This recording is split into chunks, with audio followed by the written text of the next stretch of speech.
Hey guys, and welcome to another episode of Let's Max Warframe, where today we're going to take a look at a weapon that's been in the game for quite some time, but recently got a bit of a visual makeover, the Ogris. Now firstly I want to apologise for the lack of videos this week. I had a complete failure of my PC, and as such I've not been able to get online at all, let alone make any videos. So sorry for that, and I will make it up to you guys as soon as I can. So without further ado, the Ogris. Now it's been in the game ever since the Clan Dojo system and research was introduced way back in Update 8, just under 2 years ago, making it one of the original clantech weapons. So what do you get for this aging weapon? Well, what you get is essentially a version of the Bombard's homing Ogris, although sadly without the homing ability. At 650 pure blast damage, it is the second highest charge damage in the game, behind the optical. The weapon itself has a pretty amazing accuracy, although suffers heavily from heavy caliber, to the extent where this is one of the weapons I would never put it on. And also comes with a pretty reasonable 2-second reload, and with a decent charge time of 1.5 seconds, which can be increased with mods.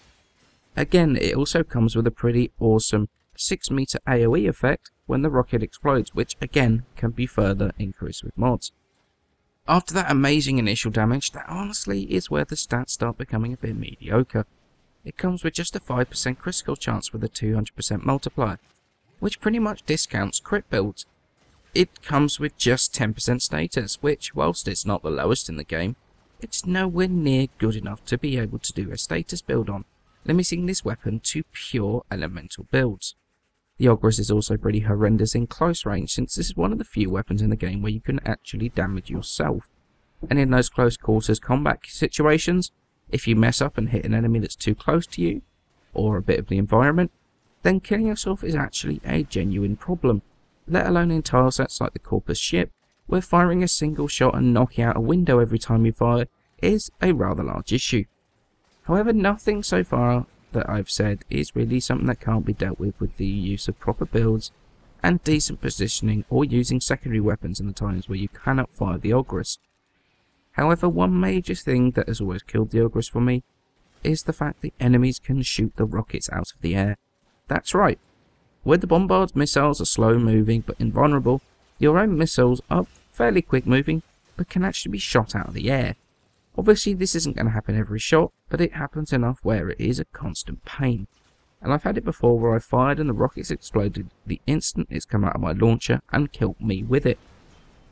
Further to that, napalms are a special nuisance with the firing the Ogris, since the flames on the floor will knock out the rocket 100% of the time, which is seriously frustrating and really limits the use of the Ogris. Okay, so let's start to move on to modding the Ogris.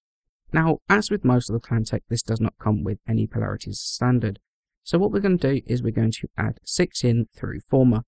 We're going to add 3 Vs and 3 dashes. So the majority of the mods are going to remain the same between all 3 of our builds.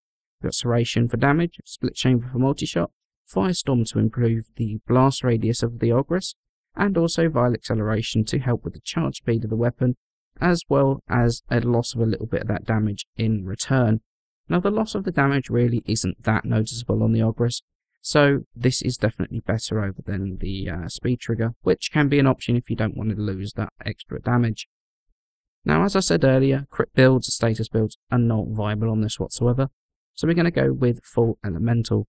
So for Grineer, we're going with Hellfire and Stormbringer for radiation, and Infected Clip and Cryo rounds for the viral damage. For Corpus, Stormbringer and Cryo rounds to pair out Magnetic, and we're going to max out the Poison with Infected Clip and Malignant Force. And for the Void, we've got Corrosive, which is Stormbringer and Infected Clip, and Hellfire and Thermite rounds, which is Corrosive and Heat.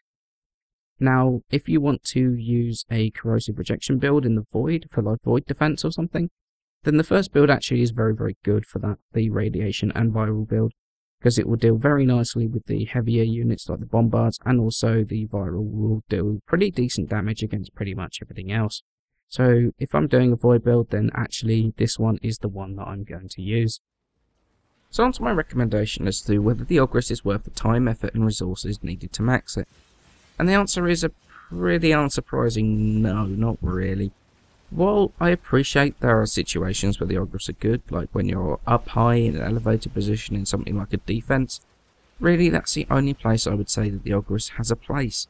Don't get me wrong, get yourself into the elevated place and you can rain down a ton of damage from on high and be a real asset. But in the general flow of missions where the pace is fast, and more often than not the action is fairly close quarters, the Ogris feels more like a liability and a threat to yourself than an actual asset to the team. Now this is kind of a shame because I actually quite like the Ogris. It's fun to hit a Lancer in the face across the map, and not only that, the weapon looks fantastic now, and it's got an interesting custom reload and is actually pretty fun to play with. But the problem is that in the general flow of the game it's just not practical. The one thing I appreciate the most is the reduction in volume of the charge noise. That thing going off once every 2 seconds or so for an hour was brain melting, and I used to have to mute my game if someone was actually using an Ogris, which was in no way ideal, so I do thank DE a ton for that. Now I know that there are going to be people that love the Ogris, they will disagree with me, which is fair enough, but this is how I feel that the Ogris performs in general, in everyday missions, in overall missions, in very specialised positions like defence, especially against infested defence. There really is no equal, and the Ogris is definitely top of the pile there. However, for everyday use, I'd go with almost literally anything else. So in effect, the Ogris is a great defense weapon, with absolutely fantastic damage, but with the tendency to blow yourself up if something goes wrong. It's worth maxing for those defense missions, but take something less likely to kill yourself in normal missions. As always guys, many thanks for watching. Please remember to leave a like, subscribe, it helps me out a ton, and I shall see you in the next episode.